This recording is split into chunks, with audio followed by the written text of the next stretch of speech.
Hoje, Papo Mineiro terá uma prosa sobre câmaras de comércio. E vai ser com o diplomata Miguel Jerônimo, já conhecido de alguns mineiros, ou muitos, que já esteve aqui em Belo Horizonte, trabalhando na Beltur. Ele é graduado em Relações Internacionais e atualmente ele é o presidente da Câmara Portuguesa de Comércio no Brasil, em Minas Gerais. Seja bem-vindo, Miguel.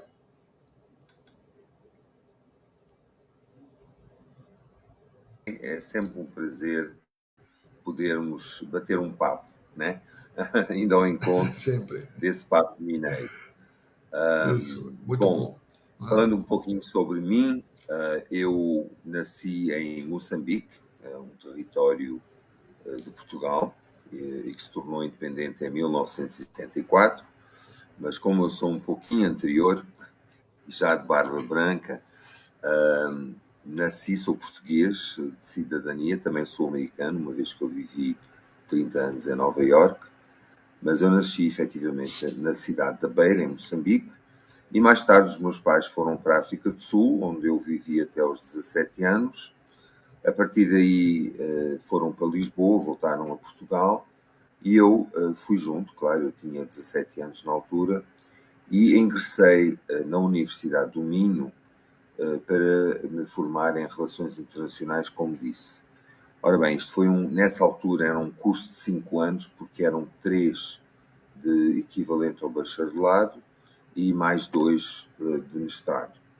Então, logo após a conclusão desse curso, eu fui também vice-presidente da Associação Académica da Universidade do Minho, organizei vários colóquios internacionais na universidade, já com essa coisa de trocar experiências entre os países de língua portuguesa, nomeadamente o Brasil, e participei da primeira eleição do reitor da Universidade do Minho, o professor João Deus Pinheiro, que mais tarde me convidou para, enfim, abrir o escritório de Relações Públicas, mas ele, entretanto, foi nomeado Ministro da Educação e Cultura, e eu também voltei para Lisboa, porque os meus pais moravam em Lisboa, e aí me convidou para ser assessor dele no Ministério da Educação. Eu tinha 22 anos. Foi assim para mim uma honra, uma surpresa, não esperava por isso, mas comecei exatamente a minha carreira profissional aí. Em 87, ele foi para o Ministério dos Negócios Estrangeiros, que aqui no Brasil é conhecido como o Ministério das Relações Exteriores, e mais tarde eu concorri à carreira diplomática em 89 e foi assim que eu cheguei à diplomacia. Enfim, normalmente na diplomacia uma pessoa começa com os primeiros 2, 3 anos fazendo tarimba em Lisboa e depois é colocado no exterior. No meu caso, eu fiz algum tempo no gabinete do Sr. Professor João Deus Pinheiro, o ministro. Depois fui para o protocolo de Estado, onde eu organizei várias visitas de Estado de presidentes, reis, rainhas, príncipes, enfim. Ganhei uma no, meio, certa no, meio da elasticidade, no meio da nobreza. ganhei uma certa elasticidade de pensamento e como organizar coisas para esse pessoal. Organizei também a visita do Santo Padre em Lisboa e em Fátima. E mais tarde, muito pouco tempo antes de eu ser colocado em Nova Iorque, foi-me pedido para eu organizar a visita do João Paulo II, do Papa, nessa altura, em 1992, para São Tomé e Príncipe, que é uma ilha que foi também colonizada por Portugal, mas é um dos 9 países que falam português e fica à costa do Gabão, enfim, próximo do Gabão, mas no Atlântico. Aí, sozinho, organizei essa visita, que eu acho que foi um meu momento alto, sabe? Essa coisa de ter que improvisar um Papa Mobile, por exemplo, é uma longa história que eu nem vou entrar por aí, senão ficamos aqui mais uma hora. Mas de improvisar um Papa Móvel, de coordenar a visita toda do Santo Padre, porque assim, uma visita papal é muito diferente de uma visita de Estado. E então tudo isso aconteceu, enfim, acabou, foi um sucesso. Dali voltei para Lisboa e em outubro fui para Nova Iorque. Eu fui colocado na missão permanente de Portugal junto às Nações Unidas. O que é isso? Isso é tipo a embaixada. Uma embaixada existe entre dois países, portanto, são as relações bilaterais. Quando se tratam de relações multilaterais, são missões permanentes ou representações permanentes junto àquela organização de cada Estado. E na ONU, nessa altura, havia 190, agora já é um pouco mais, e aí estive 5 anos na missão permanente. Me ocupei da segunda comissão, porque a Assembleia Geral tem 6 comissões, tem uma comissão de defesa, tem uma de assuntos de direitos humanos e desenvolvimento, tem das relações económicas e do ambiente, que foi a minha comissão. Eu comecei logo aí a entrar no mundo da economia e da sustentabilidade, vá, por assim dizer. Tem uma de relações políticas e as financeiras, claro, do orçamento da Organização das Nações Unidas. Bom, dito isto, fiz 5 anos, também me foi entregue a parte de lobbying junto à organização, porque é assim, há vários órgãos e os países têm que concorrer aos lugares para poderem ter um assento nesses diversos órgãos, ou seja, a Assembleia Geral é um assento, né, por natureza, por adesão, onde todos os países têm assento. O Conselho de Segurança tem 5 assentos que são definitivos, né? E depois tem 10 que vão mudando a cada 2 anos. E Portugal quis concorrer a um desses assentos.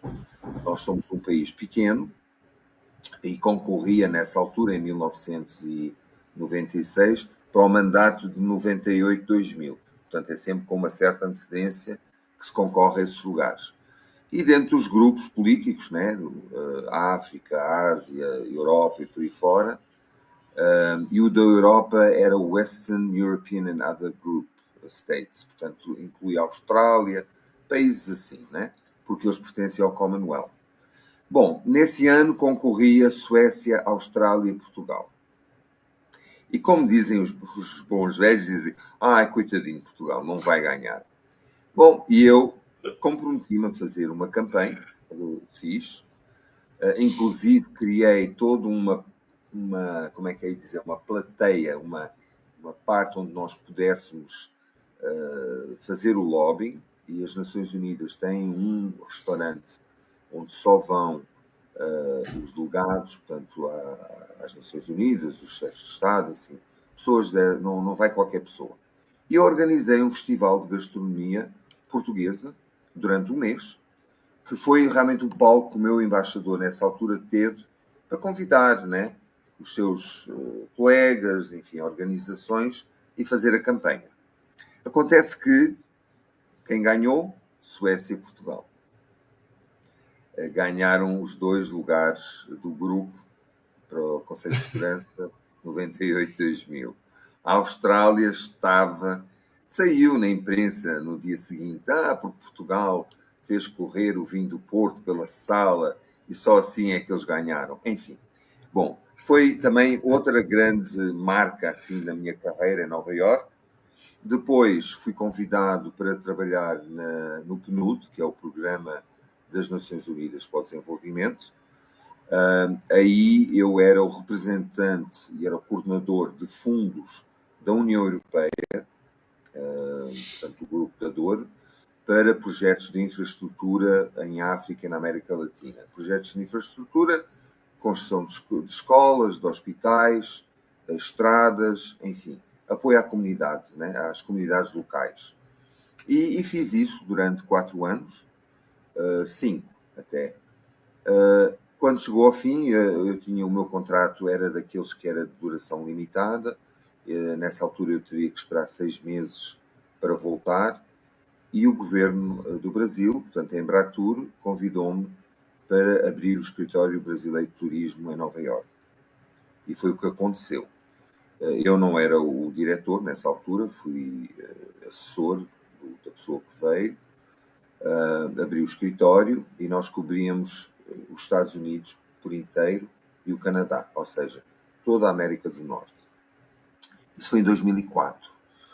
Em 2005, o senhor decidiu que não queria ficar em Nova Iorque, porque a vida é muito diferente daquela que se vive no Rio de Janeiro. E eu dizia, mas então, eu não sou brasileiro, como é que eu agora vou ficar à frente deste escritório? Ah, você vai. Você vai para Brasília, vai lá mostrar aquilo que sabe, não sabe, você sabe mais do que muita gente lembra tudo. Palavras dele. Eu falei, bom, tá bom. E assim foi. Portanto, vim para Brasília, fiz um curso, e aí me falaram, ó, você vai ficar 6 meses à experiência. Tá bom. Voltei para Nova Iorque, fiz o meu trabalho, em junho voltei para Brasília, porque nós, os diretores dos vários escritórios pelo mundo, que eram 13, tinha em Portugal, tinha em Espanha, França, Itália, Japão, enfim, tinham vários. E tinha em Nova Iorque, e tinha em Buenos Aires, na Argentina, que cobria a parte da América do Sul. Aí voltei e comunicaram-me, você está aprovado. Nós estivemos, inclusive, a sondar e ouvir o mercado, portanto, né, os atores lá nos Estados Unidos e no Canadá, e toda a gente fala que você é o Mr. Brazil. E foi assim que eu fiquei conhecido. Ainda hoje sou conhecido nos Estados Unidos como o Senhor Brasil, Mr. Brazil. Bom, Muito bom. enfim, eu dedico-me à causa, sabe?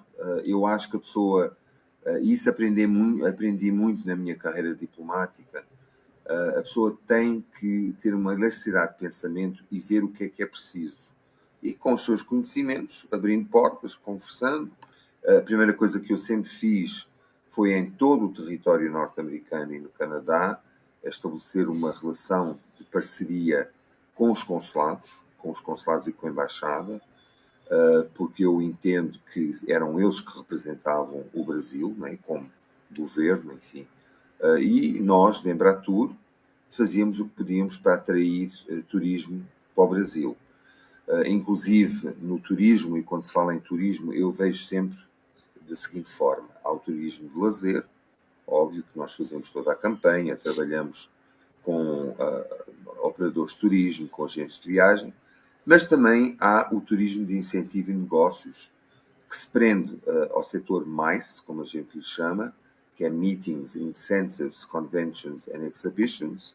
E o que é isso? Isso é a atração de grandes convenções, que eu atraí, inclusivamente aqui para o Brasil, em São Paulo, Santa Catarina e Rio, em que nós vamos chamar esses grandes grupos, né, para fazer a sua a reunião anual, que é sempre costume, num destino diferente. Isso o que é que faz? Faz com que nós possamos divulgar o nosso destino, a nossa cultura, o nosso povo e mostrar, olha, nós existimos, especialmente em destinos menos conhecidos. Consegui alavancar e aumentar 28% do turismo durante esses 14 anos. E é isso que e podemos falar mais adiante, aquilo que eu quero fazer com a Câmara aqui para Minas Gerais e para Belo Horizonte. Bom, acabou essa missão, eu regressei ao Brasil por questões de família e viemos para Belo Horizonte. Foi nessa altura que eu ingressei na Belo Tour, fui convidado, aliás ainda estava em Nova Iorque, e o nosso amigo Luísa Malabi me ligou para Nova Iorque e me convidou para ser o gerente de marketing da Belo Tour, em que eu fiz durante 9 meses. Trouxe inclusive uma jornalista americana que cobria toda a parte de trade, ou seja, escreve para várias revistas, tanto da Latam, American Airlines, Azul, como também para revistas que são lidas pelos agentes de viagem e operadores de turismo. E isso, obviamente, para dar a conhecer o destino de Belo Horizonte. Estive também na USTOA, nesse ano, em que eu fui membro vários anos, 15 anos. USTOA é a United States Tour Operator Association, é uma das maiores associações de operadores de turismo, em que eu tenho uma relação privilegiada, hoje em dia sou amigo do presidente e da vice-presidente, e são através desses canais, porque assim, não é só Estados Unidos e Canadá com essa, vêm agentes de viagem, operadores de todo o mundo, sabe? E é essa interação que leva a abrir novas portas, como é óbvio. Claro, graças a Bom, Deus. graças a Deus. Acabando a Belo Tour, fui convidado para ser conselheiro económico da Embaixada da Eslovénia, exatamente porque eu tinha um pouco dessa experiência de Nações Unidas e União Europeia. Aliás, Portugal teve pela primeira vez em 92 a presidência da União Europeia, porque essas presidências são rotativas e vão de 6 em 6 meses, e portanto o primeiro semestre de 92 era Portugal, e nós nessa altura vivíamos aquela época da independência às várias repúblicas da União Soviética, da ex-União Soviética e da Iugoslávia. O ministro, me incluiu no grupo que era de apoio às independências da União Soviética. E, portanto, eu, inclusive, tive a oportunidade de ir com ele a Moscou e a Kiev, e também a Minsk, na Bielorrússia, Belarus hoje. E ajudei a organizar a conferência em Washington, primeira, e a segunda foi em Lisboa, e essa ficou ao meu cargo. 63 delegações, em que eu tive que tratar da logística, e não só da logística, da parte de conteúdo. Tive apoio, foram 3 dias bem intensos. Com isso ganhei depois a visita do Papa a São Tomé e depois Nova Iorque, enfim, como recompensa, né? Recompensa. E pronto, e foi assim que eu fui trilhando, enfim, a minha carreira profissional. Depois da Eslovénia e com esta, enfim, Brasília, confins, de segunda a sexta, acabou, enfim, um pouco a minha saúde. Tive problemas de coração, tive que colocar um marca-passo, que ainda tenho hoje, e, enfim, chegámos à conclusão que era melhor pedir a aposentadoria por invalidez, porque eu não conseguia fazer, né, essa coisa de confins Brasília de segunda a sexta. Às vezes é mais perigoso fazer um voo de 1 hora, vai para cima, vai para baixo, vai para cima, vai para baixo, o corpo sente-se. De certa forma, para nós que temos marca-passo, é mais seguro até fazer um voo de longa distância. 10 horas a bordo é uma coisa, mas assim, hora sim, hora não, é mau. Bom, com tudo isso, me vieram falar, porque eu já assistia o Carlos Alberto Lopes, presidente da Câmara nessa altura, como assessor. Ajudei, inclusive, com vários assuntos em Brasília, enquanto lá estive, que era preciso tratar em Brasília, porque a Federação das Câmaras está em Brasília também. E ele veio-me propor que eu pensasse em assumir a presidência da Câmara. E eu primeiro fiquei assim um pouco, sabe, naquela dúvida, será, não será? Mas eu de facto tenho experiência, porque enquanto estive em Nova Iorque e na missão de Portugal, eu trabalhei muito junto à Câmara de Portugal dos Estados Unidos. Portanto, acompanhei os trabalhos. Como eu fazia segundo a Comissão de Assuntos Económicos, estava relacionado. E depois, como diretor, como, enfim, CEO da Embratur lá no escritório do Brasil, trabalhei também com a Câmara Brasil-Estados Unidos. Aliás, fui membro durante vários anos, participei, fizemos vários eventos de negócios. E quando me juntei à Embaixada da Eslovénia em Brasília, também participei com a Câmara Eslovénia-Brasil. E isso me deu uma certa tarimba, por assim dizer, né? E fez-me abrir também um pouco os horizontes, pensando o que é que uma Câmara pode fazer, qual é o seu papel e o que deve realmente fazer para ajudar os seus associados. Portanto, eu só pergunto, se não fizer nada em prol dos associados, por que é que existe a Câmara? Por que é que eles se vão associar? Porque é uma cota que eles têm que pagar anualmente. E para mim, uma Câmara existe para fazer a intermediação de negócios entre um país e outro, ou entre o país e o Estado de Minas, neste caso, e também de divulgar a língua portuguesa, a cultura, toda a parte social que vem com isso, porque senão também não havia negócio. Essa é a minha visão, é a minha filosofia como pessoa, como indivíduo. Bom, pensei bastante e aí comecei a bolar um plano de ação para a Câmara, que era um pouco diferente daquilo que se tinha vivido até então, e aceitei. Aceitei e houve aí alguma, sei lá, não sei nem compor, mas alguma como é que eu hei de dizer, interferência, dizendo que eu não tinha experiência, que eles tinham outra pessoa para ser presidente. Eu disse, não, é muito simples. Nós vivemos num Estado democrático, portanto, vocês constituem a vossa chapa e eu constituo a minha. Tive até algumas intimidações para retirar a minha chapa e eu fui bem frontal como sou. Não retiro. Quem vai decidir é a Assembleia Geral, que é a Assembleia que é dos associados. Portanto, eles são soberanos pelo Estatuto e eles vão decidir quem é que querem. Não é? E comecei a fazer, tal como eu fiz no Conselho de Segurança, a minha campanha. Falei com todos os associados, expliquei qual era o meu programa, não falei mal de ninguém, disse, eu proponho-me a fazer isto. Certo? E, portanto, vocês agora escolhem. Bom, chegou ao dia e a outra chapa retirou e eu conquistei por unanimidade e ganhei a eleição, que é por 2 anos, renováveis. Eu tenciono, de qualquer forma, um dos meus objetivos é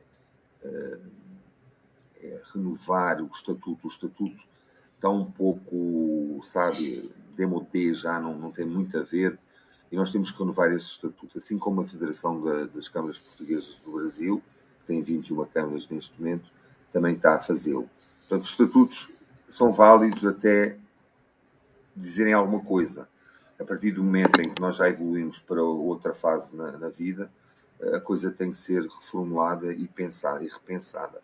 Já indiquei, apontei aqui vários conselheiros, desembargadores e advogados que estão a rever esse estatuto.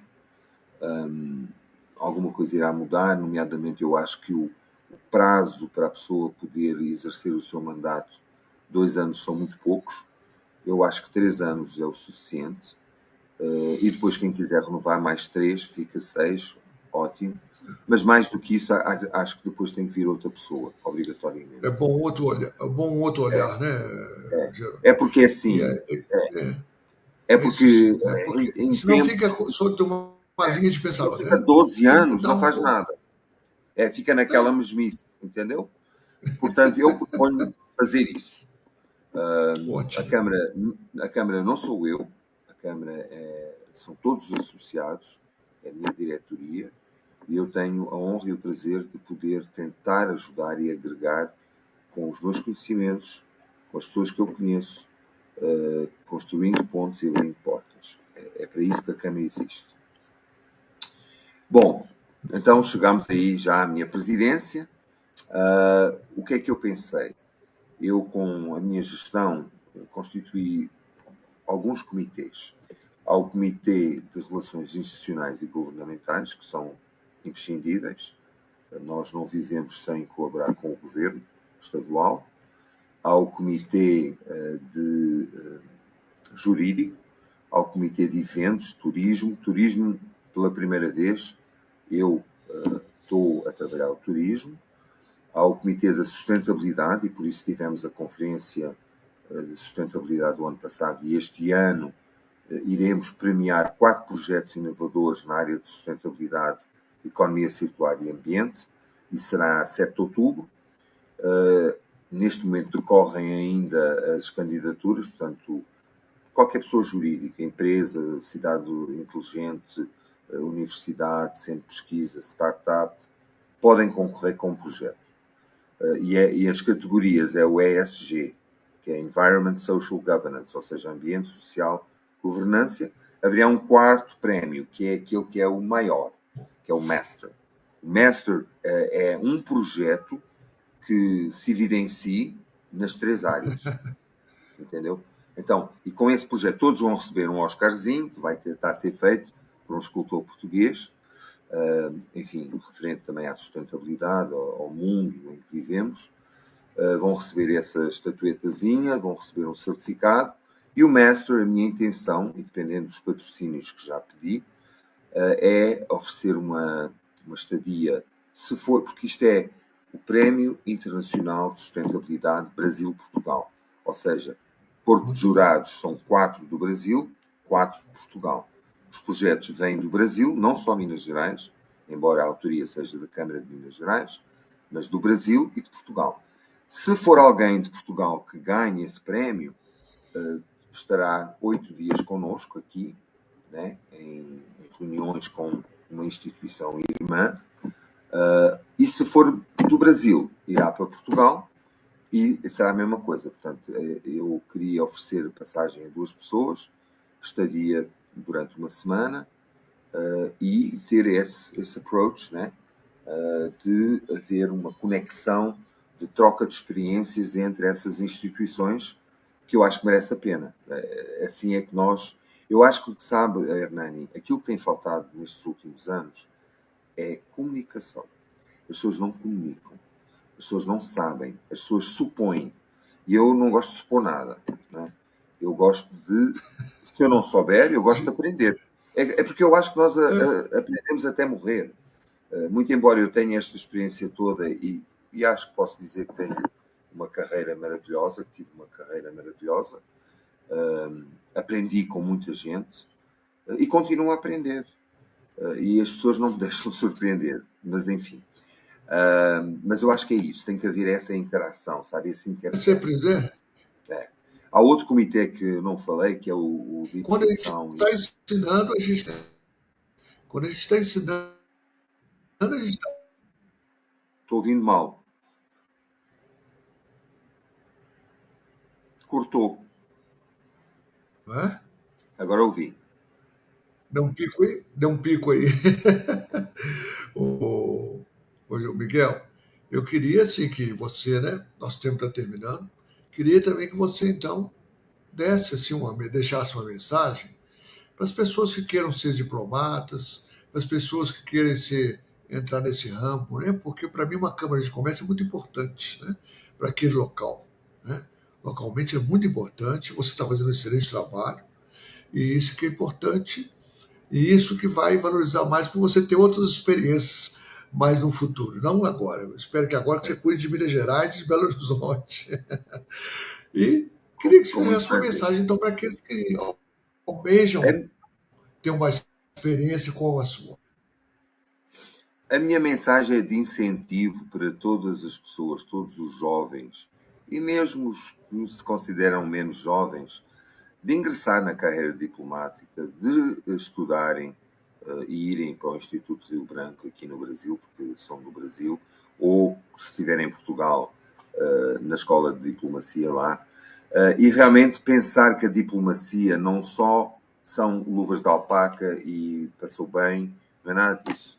Nós temos várias áreas na diplomacia, nomeadamente na económica, e que trata com as câmaras de comércio, para podermos realmente fazer esse intercâmbio de experiências entre todos nós.